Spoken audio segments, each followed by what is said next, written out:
Imagine a cena, uma noite quente em Las Vegas, 7 de setembro de 1996. Os holofotes dos cassinos mais famosos do mundo ainda brilham sobre a MGM Grand, mas a atenção agora está em um BMW Série 7 que se afasta do local.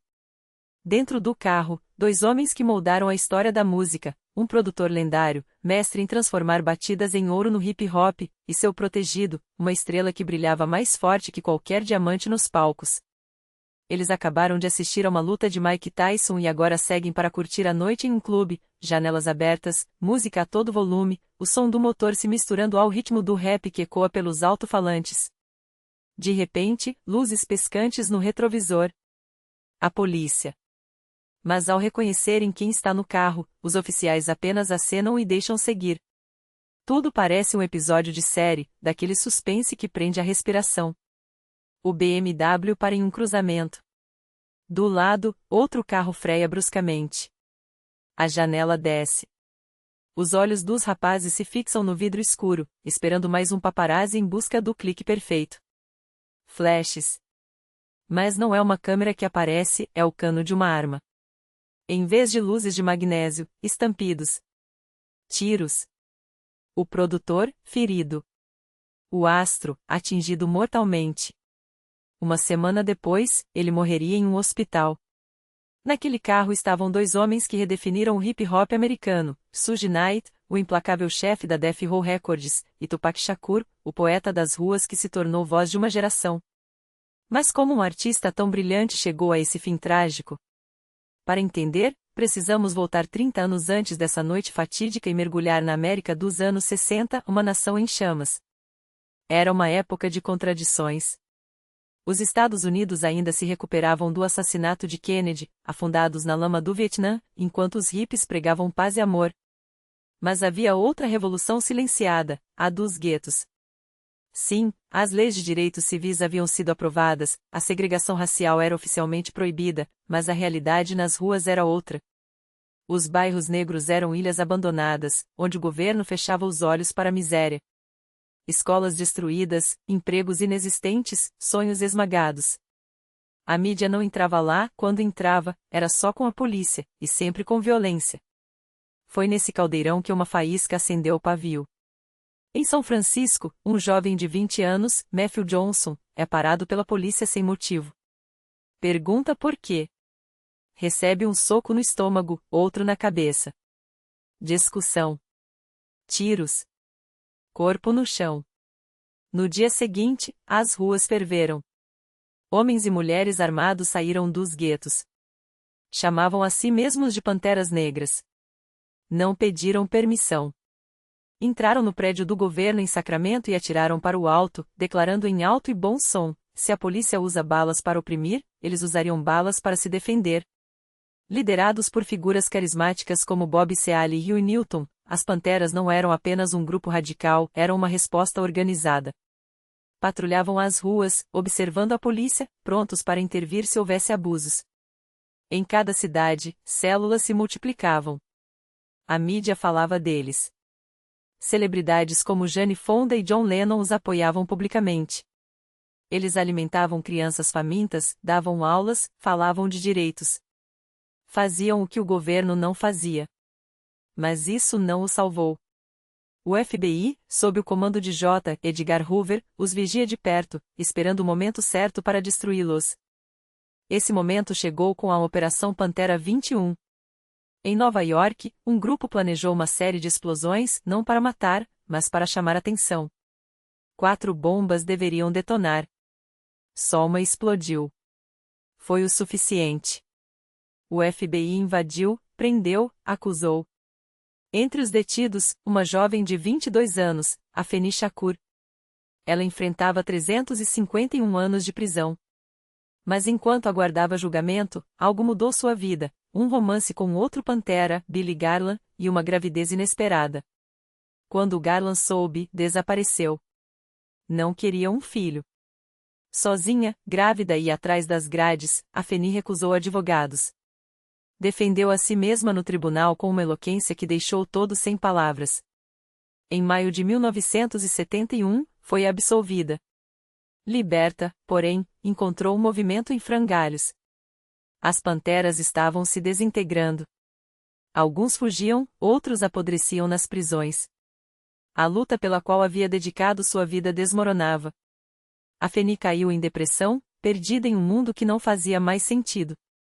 Até que, em 16 de junho de 1971, entre lágrimas e esperança, deu à luz um menino. Seu nome? Lesane. Mas o mundo o conheceria como Tupac Shakur. Por que Lesane? Porque, enquanto Afeni tentava se reerguer, conheceu Mutulu, um homem que lhe contou a história de Tupac Amaru II, um revolucionário peruano que desafiou o Império Espanhol. Se eu tivesse um filho, disse ele, chamaria assim. E assim foi. Mas o destino já traçava outro caminho para aquele garoto. Um caminho que o transformaria em lenda e em mártir. No dia seguinte, o certificado de nascimento chegou com um nome reescrito, Tupac Amaru Shakur. Afeni, agora sozinha com Mutulu em fuga, tentou reconstruir a vida dos filhos em meio ao caos. Ele, um ex-militante do Partido dos Panteras Negras, administrava clínicas de reabilitação para dependentes químicos em Nova York, mas a sombra da lei o perseguia. Enquanto isso, Tupac crescia entre livros de revolucionários, discursos inflamados e a dura realidade de uma mãe que lutava contra seus próprios demônios. A família mal teve tempo de respirar. Em 1975, nasceu Sekiva, a irmã de Tupac, trazendo um breve lampejo de alegria. Mas a tranquilidade durou pouco. A irmã de Mutulu, Assata Shakur, já uma lenda viva por seu ativismo e fuga da prisão em 1979, foi envolvida em um tiroteio com a polícia. Acusada de assassinato, ela escapou para Cuba com a ajuda de Mutulu, que agora era o homem mais procurado do FBI. As batidas policiais se tornaram rotina. Um dia, Mutulu simplesmente desapareceu, deixando Afeni com duas crianças, sem dinheiro e sem esperança. Harlem, naqueles anos, não era um lugar para sonhadores. Era um labirinto de prédios decadentes, onde o cheiro de crack se misturava ao som de sirene e tiros à distância. As ruas eram governadas por leis não escritas, ou você se adaptava à criminalidade, ou era engolido por ela. Não havia escolas de verdade, apenas salas superlotadas onde professores desmotivados repetiam lições para alunos que já sabiam seu destino: traficar, roubar ou morrer cedo. Mas foi nesse mesmo inferno que algo novo começou a pulsar. Em 1977, um blackout deixou Nova York às escuras por 25 horas. O saque foi monumental, mais de $1 bilhão em prejuízos. Mas entre os escombros, os jovens do gueto levaram algo mais valioso que televisores ou joias, equipamentos de som. Drum machines, toca-discos, gravadores de rolo. Sem manual, sem aulas, eles aprenderam sozinhos a criar batidas, a cortar e colar sons, a transformar o ruído em ritmo. E então, alguém teve uma ideia: por que não falar por cima dessa música? Não cantar, não declamar, gritar. Gritar a raiva, a dor, a verdade crua que ninguém queria ouvir. As battle raps nasceram assim, no meio da rua, com dezenas de jovens formando círculos, trocando insultos rimados até que só um permanecesse de pé. Era uma guerra de palavras onde o mais afiado sobrevivia. E ali, entre os escombros de Harlem, um menino de 7 anos observava tudo. Tupac Shakur testemunhou o nascimento do hip-hop. Não como espectador, mas como herdeiro. A cultura que um dia o coroaria rei ainda engatinhava, mas ele já sentia seu chamado. Enquanto isso, a fome apertava. Afeni, cada vez mais refém do crack, mal conseguia pagar o aluguel de um quarto minúsculo. Tupac e Sekiva iam à escola de barriga vazia, até descobrirem um truque: a Teatral Studio local oferecia almoço grátis para quem participasse das aulas. Não era caridade, era sobrevivência. Tupac, então, fez o que sempre fez: transformou a necessidade em arte. Aprendeu a decorar textos, a dominar o palco, a fazer o público esquecer que ali estava um garoto faminto. Ele amava aquele momento sob as luzes, a sensação de ser outro, de ser alguém. Mas a ilusão durou pouco. A notícia chegou como um soco: Mutulu havia sido preso, acusado de assalto à mão armada. Afeni desmoronou. O crack se tornou seu único refúgio, e a família estava à beira da rua. Desesperada, ela ligou para a irmã em Baltimore, implorando por ajuda. A resposta foi um não seco: você vai gastar tudo em drogas. Os parentes de Mutulu, porém, ofereceram um teto. Não por bondade, mas por lealdade a ele. Em 1984, a Fanny arrumou as malas. Vamos para Baltimore, anunciou aos filhos. Tupac não sabia, mas estava prestes a conhecer dois destinos, a salvação e a solidão. Na nova escola, ele era um estranho. Roupa surrada, jeito de rua, um garoto de Harlem meio a crianças de famílias estruturadas. O bullying foi imediato. Zombavam de seu sotaque, de suas roupas, da ausência do pai. Mas Tupac já havia aprendido uma lição: a dor alimenta a fúria, e a fúria alimenta a arte. Ele se inscreveu na teatral local, arrancou a protagonista em uma peça, e abandonou tudo em semanas. Não tem comida de graça, justificou, secamente. A fome falava mais alto que o talento. Até que um professor o encontrou catando restos de pipoca no chão de um cinema. Por que você desistiu? Perguntou. Tupac olhou nos olhos dele e disse a verdade nua: porque lá não me dão nada em troca. O professor, então, fez uma proposta: se ele voltasse à escola e se dedicasse, conseguiria uma vaga na Baltimore School for the Arts, onde, sim, havia refeições gratuitas. Tupac aceitou o desafio. Estudou como nunca, passou nos testes e, pela primeira vez, teve acesso a algo que parecia um futuro. De dia, ele devorava Shakespeare e improvisação. À noite, trabalhava como DJ em um clube local, sob o nome MC New York. Não era bom em michar, mas elecia a multidão. As rimas que aprendeu nas batalhas de Harlem, somadas ao carisma do palco, faziam dele uma presença magnética.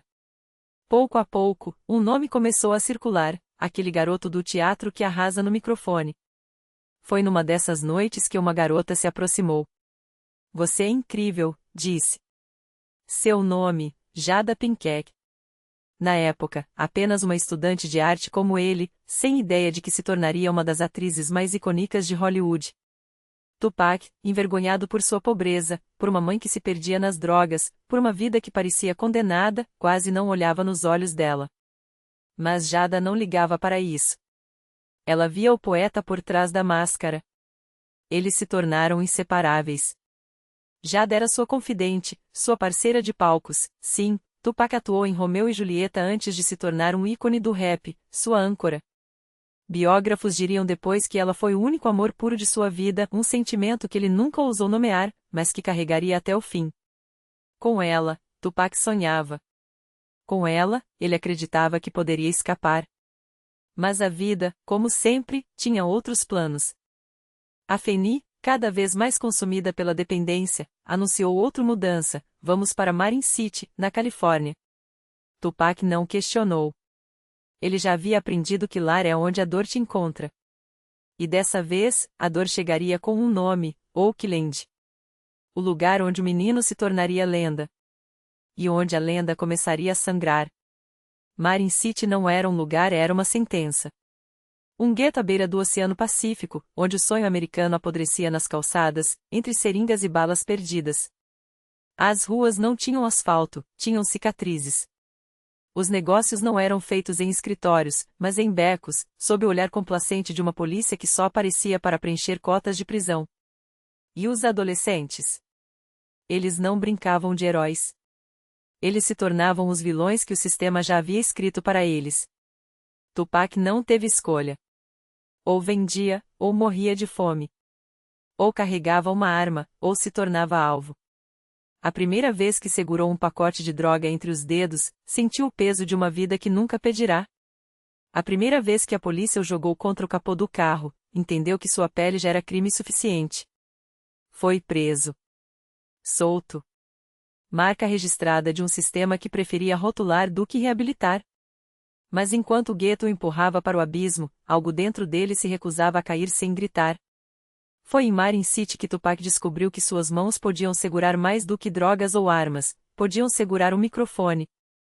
E que suas palavras, quando atiradas com precisão, faziam mais estrago do que qualquer bala. Ele escrevia sobre o que via a polícia batendo em portas às 3 da manhã, mães chorando sobre corpos ensanguentados, crianças aprendendo a contar dinheiro sujo antes de aprender a ler. Suas rimas não eram poesia. Eram depoimentos com batida. E quando as recitava, não soava como um rapper. Soava como um profeta armado apenas com a verdade. Mas Tupac não queria ser mais um cadáver nas estatísticas. Ele tinha ouvido falar de um tal de Run DMC, de Eric B. e Rakim, de artistas que transformavam o asfalto em ouro. Se eles conseguiram, por que ele não? O problema não era talento, ele jorrava versos como se fossem sangue das veias. O problema era saída. E saídas, em Marin City, só apareciam para quem sabia bater nas portas certas. Foi então que Leila Seinberger cruzou seu caminho.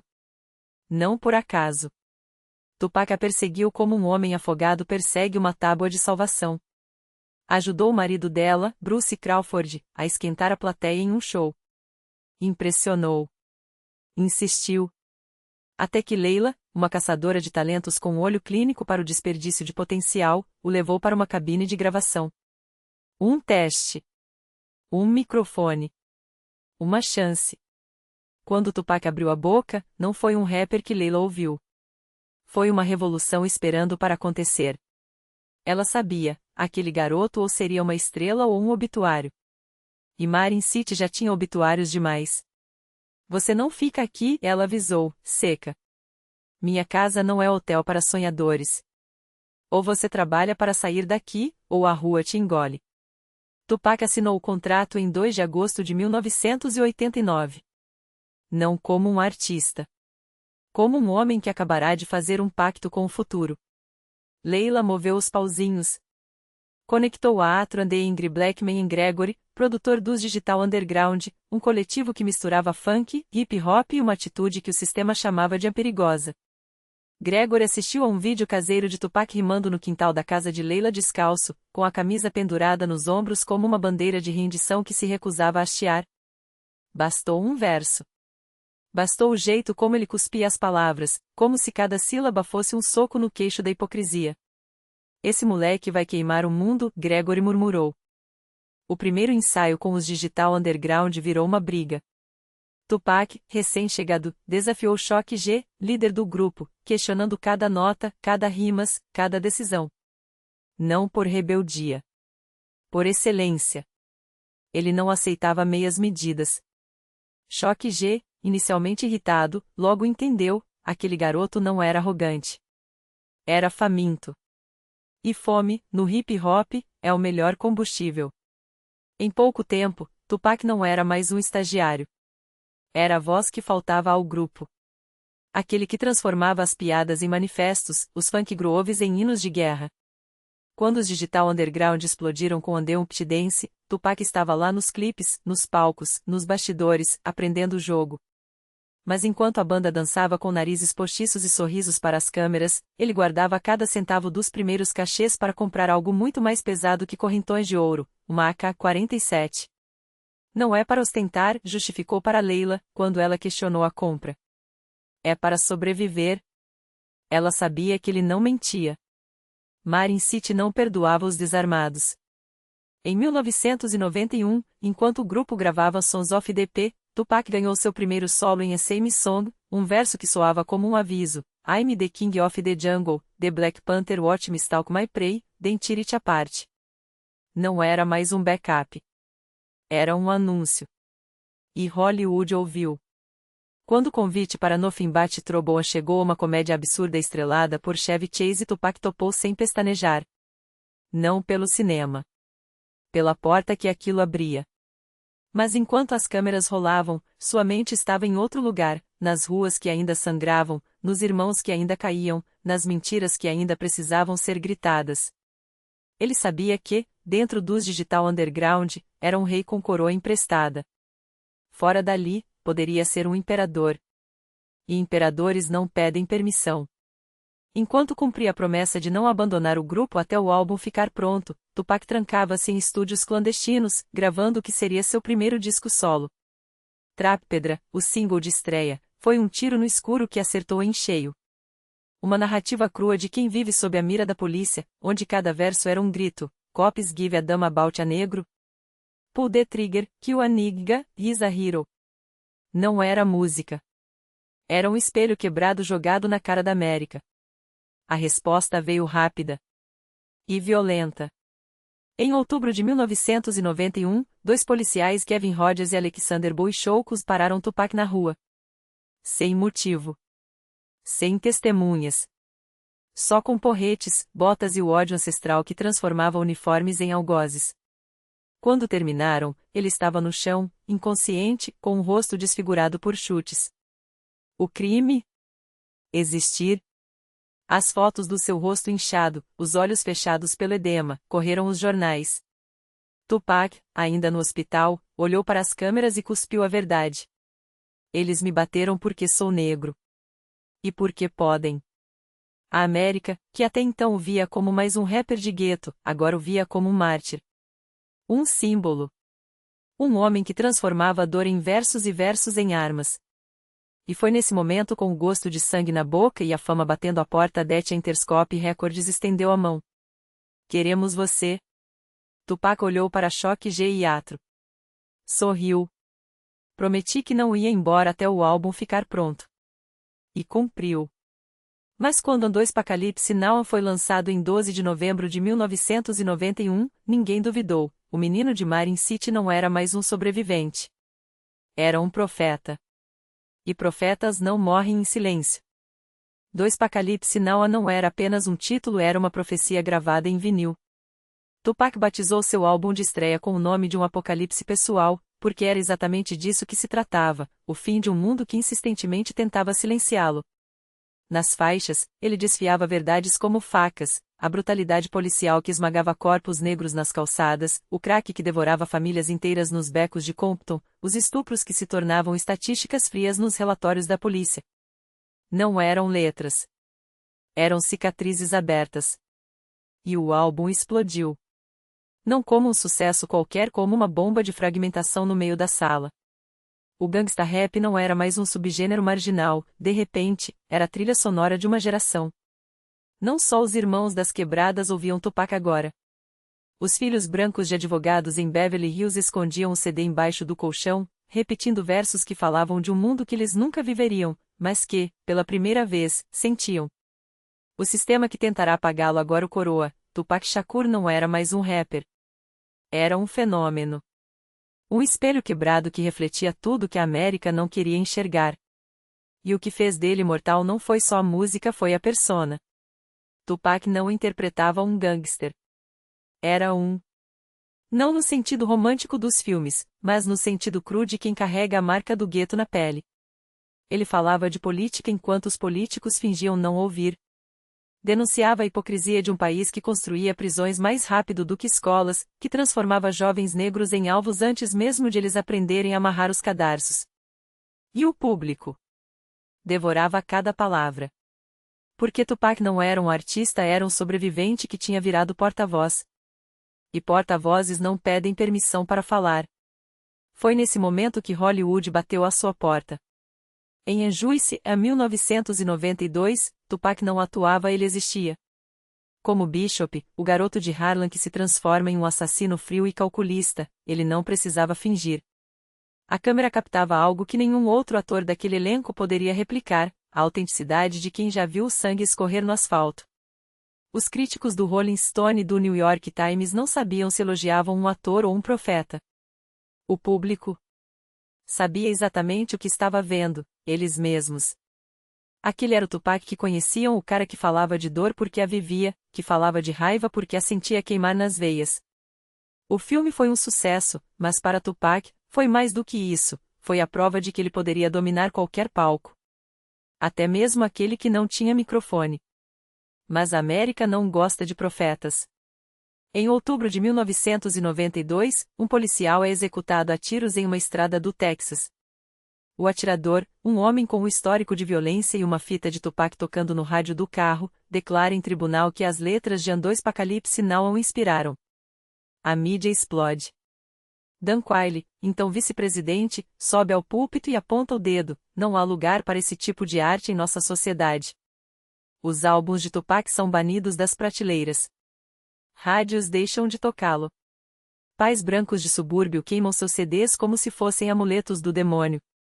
E Tupac virou o bode expiatório perfeito, um jovem negro, agressivo, que ousava falar sobre um sistema podre. Só que Tupac não se curva. Em 1993, ele lança Strictly 4 My NIGGAZ. Um socão no queixo da censura. Mesmo tema. Mesma fúria. Mesmo flow cortante como lâmina. Só que agora, ele não era mais um novato com algo a provar. Era um rei corado, um homem que transformará a dor em ouro. As revistas o colocavam nas capas. Os entrevistadores faziam fila para ouvir suas verdades inconvenientes. Como você sobreviveu ao gueto? Ele respondia com um sorriso irônico: eu não sobrevivi. O gueto sobreviveu em mim. A Interscope o tratava como a joia da coroa. Ele comprou uma mansão em Atlanta, enchendo os cômodos com um luxo que nunca teve. Pela primeira vez, Tupac podia respirar. Mas a vida de Tupac Shakur não era uma linha reta, era um loop de facadas nas costas. Quando ele volta a Marin City, o lugar que o criou, não é recebido com abraços. É recebido com cuspes. Traidor, gritam os mesmos rostos que um dia o viram correr descalço pelas ruas. Você vem de nossa dor. Tupac sobe ao palco e tenta falar de luta, de resistência, mas eles não querem ouvir. Para eles, ele não é mais um dos seus. É um sellout, um cara que trocou as cicatrizes por ternos de grife. Quando a multidão começa a se aglomerar em torno dele, buscando autógrafos ou socos, Tupac percebe o ódio nos olhos daqueles que deveria representar. Alguém arremessa um soco. Alguém pega a sua arma caída no chão. Um tiro ecoa. E uma criança de 6 anos cai morta. A polícia o arrasta como um criminoso, mesmo sem provas. A mídia o crucifica antes do julgamento. Tupac Shakur mata a criança com um tiro acidental, estampam os jornais. Ele é inocente, estava debaixo de um carro quando a bala foi disparada. Bate quem se importa com a verdade quando o sangue já foi derramado? Tupac é obrigado a pagar $500 mil à família da vítima, não por culpa, mas por ser Tupac. O homem que o sistema queria ver destruído. E, pela primeira vez, ele sente o peso da solidão. Os amigos de verdade? Longe. Choque G e Atro estavam em seus próprios caminhos. Jada, sua confidente, já não respondia como antes. A Feni, sua mãe, era uma sombra, promessas de sobriedade que viravam cinzas no ar. Sua irmã, Sekiva, mal falava com ele, a não ser quando precisava de dinheiro. Tupac olhava para o espelho e via um rei sem reino, um profeta sem discípulos. Ele precisava de algo que nunca teve, uma família que não o traísse. Um irmão que entendesse a guerra que ele travava. E então, no meio do caos, ele ouve aquele voz. Vindo do rádio do carro, como um sinal do destino. Alguém que falava sua língua. Alguém que, como ele, transformará a raiva em arte e a arte em poder. Era Big G. Mas essa é outra história. A voz que ecoava dos alto-falantes não era apenas mais um MC, era um espelho. Big G Sauls, o Notorious B.I.G., não era só um rapper de Brooklyn com rimas afiadas, era um sobrevivente. Um cara que, como Tupac, conhecia o cheiro de pó nas esquinas, o peso de uma arma na cintura e a solidão de ser um rei em um mundo que só te quer morto ou preso. Não tinha o dom natural de um virtuoso, não, seu talento era bruto, forjado nas calçadas do Bedford Stuyvesant, onde cada sílaba era uma faca e cada punchline, uma cicatriz. Mas quando Puffy Combs entrou na jogada, transformou aquele diamante sujo em uma coroa. Primeiro, o East Coast o abraçou. Depois, a América inteira se ajoelhou. E Tupac sabia disso. Porque, no fundo, eles eram a mesma merda, 2 poetas armados, 2 profetas sem pátria, 2 caras que transformaram a dor em hinos e a raiva em religião. Não era à toa que, quando o NWA explodia a costa oeste com manifestos contra a polícia e Public Enemy incendiava o leste com discursos de guerra, eram eles Big G e Pac que herdaram aquele fogo. Não eram os primeiros, não. Mas eram os últimos de verdade. Os últimos que cheiravam a rua, que sangravam nas rimas, que não precisavam de fantasia para serem gangstas. Big G era o espelho que Tupac nunca soube que precisava. E quando eles finalmente se encontraram, foi como se o universo consertasse um erro. Um aperto de mão, um sorriso, vamos fazer história, irmão. Porque, por um breve momento, não havia costa oeste nem costa leste, só 2 reis em um mesmo trono. Gravavam juntos, festavam juntos, sonhavam alto demais para um sistema que já os tinha condenado. Os produtores sorriam, os fãs deliravam, os cheques engordavam. Era perfeito. Até não ser. Porque o destino gosta de brincar com fogo. E em novembro de 1993, numa noite de excessos álcool, maconha, o cheiro de poder, Tupac conheceu Ayanna Jackson. 19 anos, uma fã, um rosto que parecia inocente demais para aquele inferno. Ele deu a ela seu número. Ela ligou. Ele a convidou para o quarto do hotel. E então, o caos. O que aconteceu naquela noite se tornou lenda e pesadelo. Tupac jurava que não tocou nela, que só dormiu, bêbado demais para sequer se mover. A Ayanna contou à polícia uma história diferente: homens entrando, portas trancadas, um corpo que não era mais dela. A América escolheu acreditar nela. Porque é mais fácil odiar um homem negro com cicatrizes do que questionar um sistema que já o havia marcado. O escândalo explodiu como uma bomba.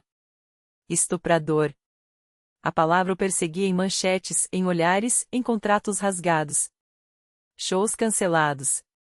Filmes engavetados. O álbum do Thug Life, sabotado. Cada centavo que tinha ia para advogados caros, cada noite virava um pesadelo de uísque e paranoia. Tupac, o intocável, estava quebrado. Não só financeiramente, mas por dentro. Andava pelos clubes como um fantasma, gastando o pouco que restava em garrafas e na ilusão de que alguém, qualquer um, ainda o via como algo além de um monstro. Até que, no meio daquela tempestade, uma mão o segurou. Keisha Maurice. Uma mulher que não ligava para as manchetes, para a fama, para o dinheiro. Ela o viu de verdade. Um homem afundando, um artista traído, um filho abandonado.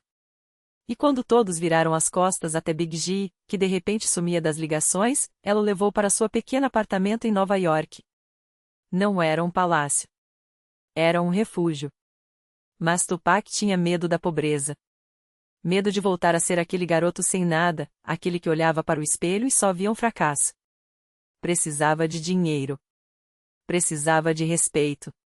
Precisava provar que ainda era um deus. Foi então que Suge Knight apareceu. O CEO da Death Row não era um produtor, era um general. E a Death Row não era um selo, era um exército. Snoop, Dre, uma legião de caras que não rimavam sobre a rua, eles eram a rua. E Suge queria Tupac.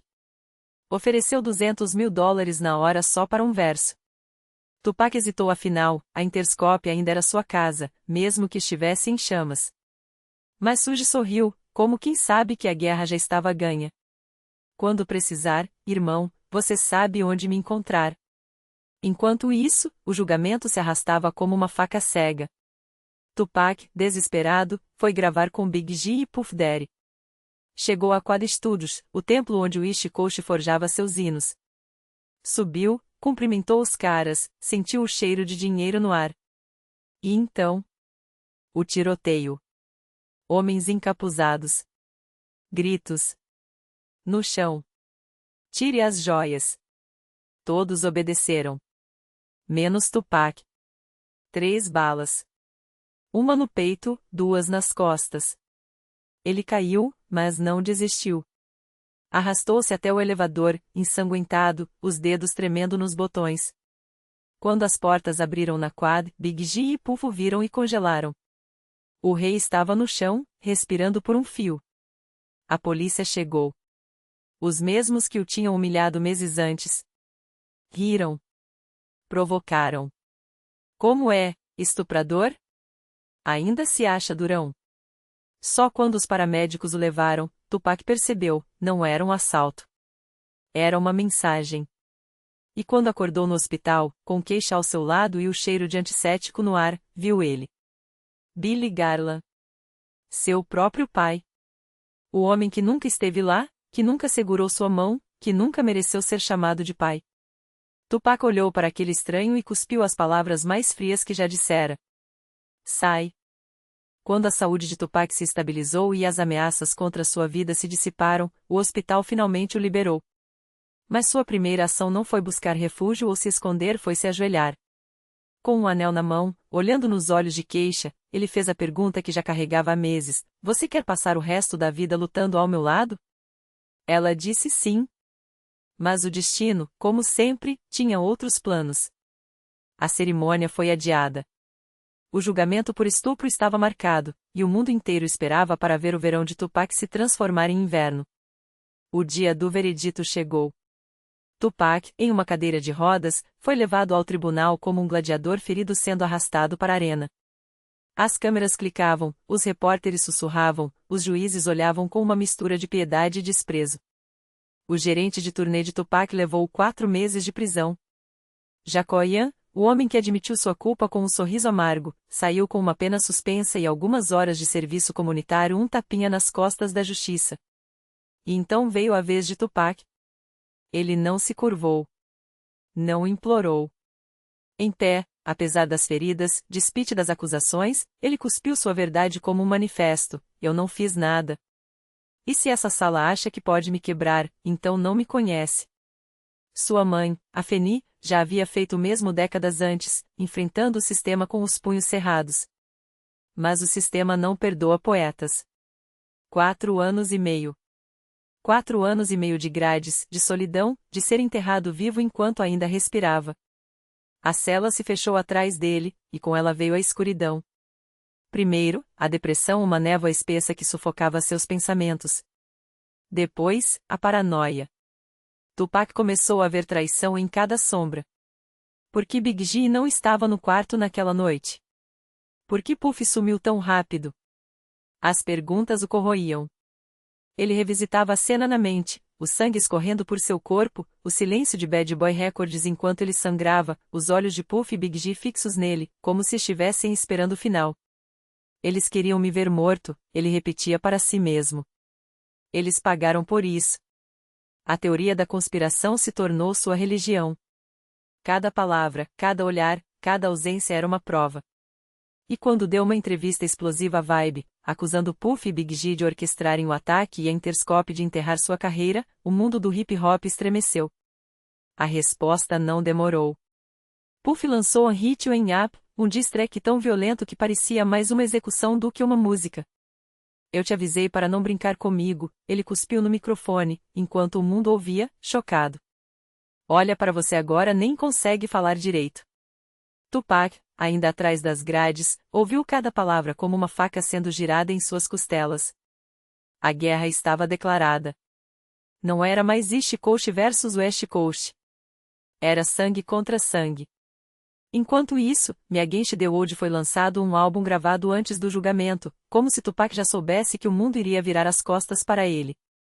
As faixas falavam de sua mãe, de sua infância, das ruas que o moldaram. Era cru, era poético, era um grito de um homem que já se sentia morto.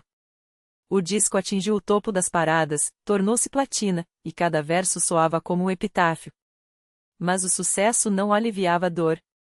Keisha, sua noiva, sua âncora, abandonou a faculdade e se mudou para perto da prisão. Ela era a única coisa que ainda fazia sentido. E então, em 1995, eles se casaram dentro daquelas paredes frias, com as grades como testemunhas. Um casamento nascido da urgência, da necessidade de se agarrar a algo real antes que tudo desabasse. Seus advogados lutaram. Apelações, negociações, promessas de bom comportamento. O juiz reduziu sua pena para 11 meses, mas havia um preço, $1,5 milhão. Tupac não tinha esse dinheiro. A Interscope, o mesmo selo que lucrou com seu sangue, não levantou um dedo para ajudá-lo. O ódio que ele sentia por eles era um veneno que queimava suas veias. Foi então que Suge Knight apareceu, como um anjo negro com um contrato na mão. Nós temos o dinheiro. Nós temos o avião. Nós temos o poder, ele sussurrou. Você só precisa escolher de que lado está. Tupac, desesperado, assinou. Death Row Records o tiraria da prisão. E em troca, ele daria a ele sua alma. Quando saiu, não perdeu tempo. Trabalhou como um homem possuído, gravando All Eyes On Me em um ritmo alucinante, um álbum duplo, uma declaração de guerra, um meio finger para o mundo. As turnês o devolveram ao topo, o dinheiro voltou a fluir, e com ele, a fama. Mas a fama tem um preço. Keisha, que o amou nos piores momentos, agora era apenas mais uma sombra em sua vida.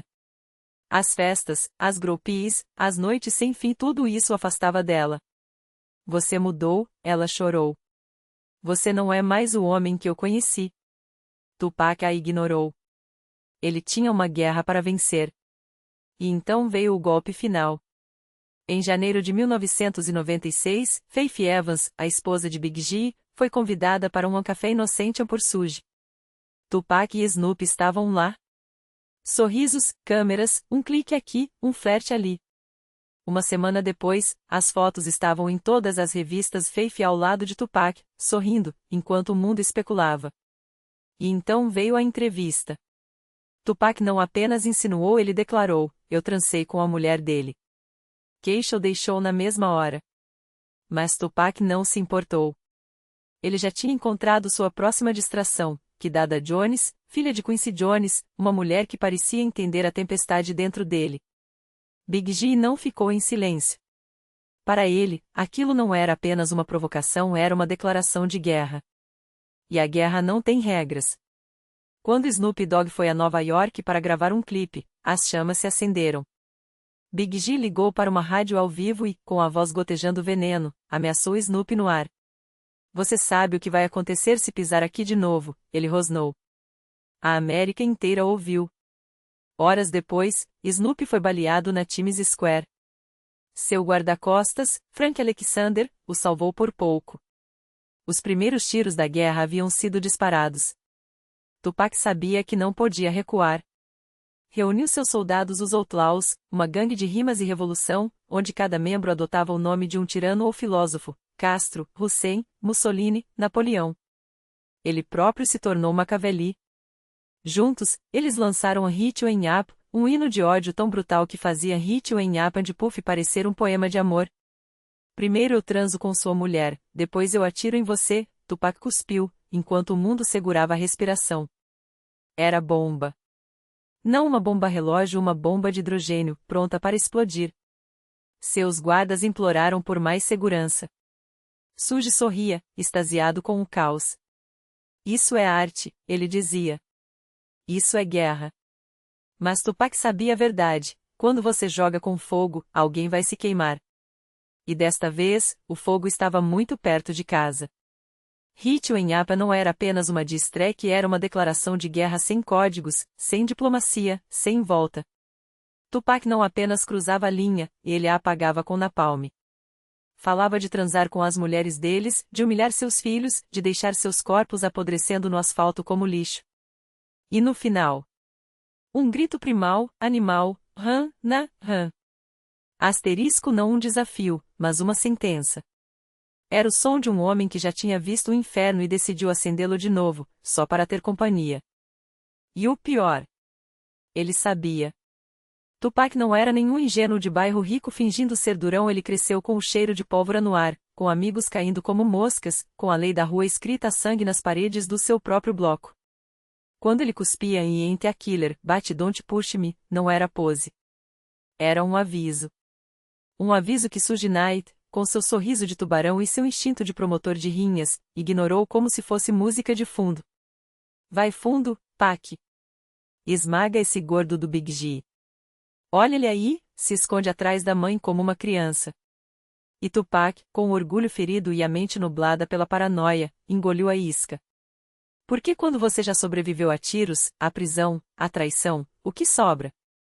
Só a guerra. E que guerra! Não era briga de ego, não era disputa por views, era Vietnã em versus, com cadáveres reais e balas que não davam rewind. Enquanto a mídia americana se deliciava com o espetáculo, o que o Snoop disse hoje? E o Dre, respondeu? Como se fosse um reality show, nas ruas de Compton e do Brooklyn, os soldados dessa guerra sentiam o peso das palavras. Eles não tinham luxo de MBFs virtuais ou reconciliações forçadas em lives. Ali, um olhado torto no clube errado significava um tiro na nuca. Uma música como Hit You Ain't Up não era arte, era uma ordem de execução. E todos sabiam, quando Tupac falava em body bags, ele não estava brincando. Enquanto isso, do outro lado do mundo, a Rússia assistia a tudo isso como um filme em preto e branco, com o som no mínimo. Em 96, nós estávamos ocupados demais com nossos próprios demônios, o cheiro de queimado ainda pairando sobre a Duma, os corpos se empilhando em guerras de gangues que não precisavam de microfones para serem letais. O hip-hop russo. Existia, sim, nos porões de Moscou, nos cacetes piratas de Detro Records, nos versos cruéis de um Delfim ainda desconhecido. Mas era subterrâneo, como um tumor crescendo no escuro.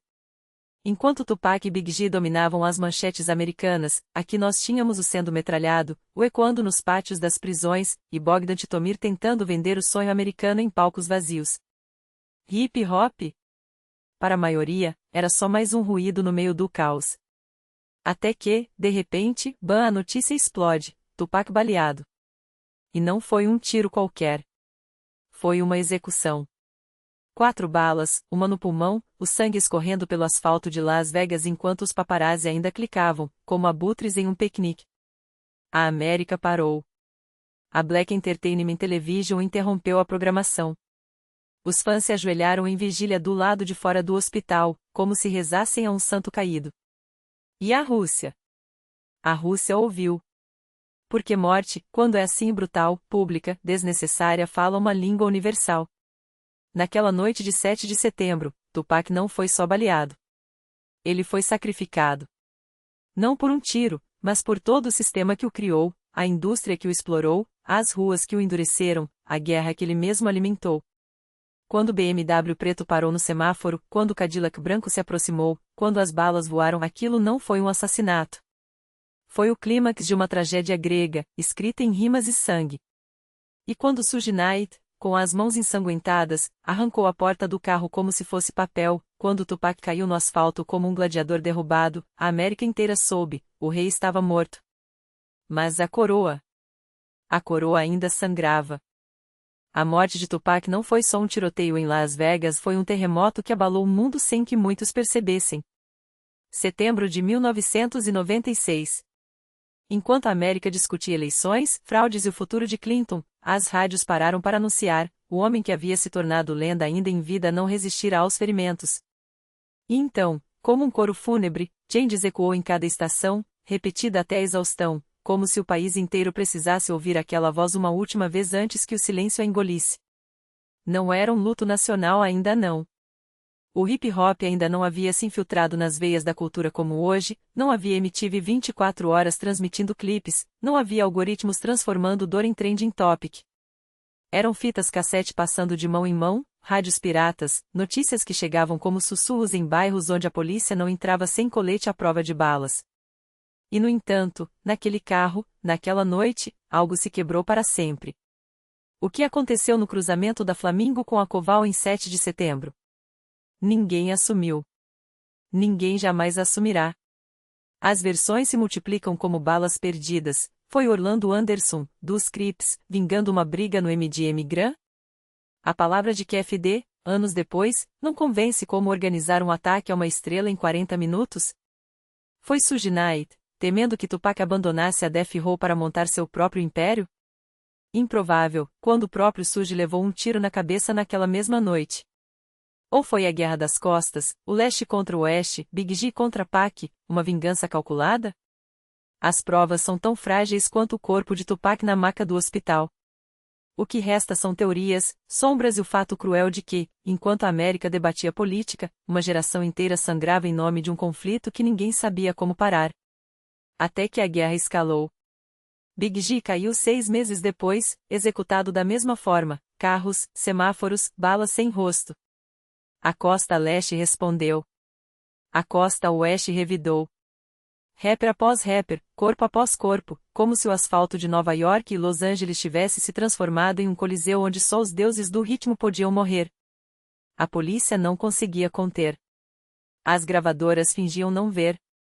Até que, em 1997, Louis Farrakhan, sim, o mesmo Farrakhan que desafiou nações, convocou um Hip Hop Peace Summit.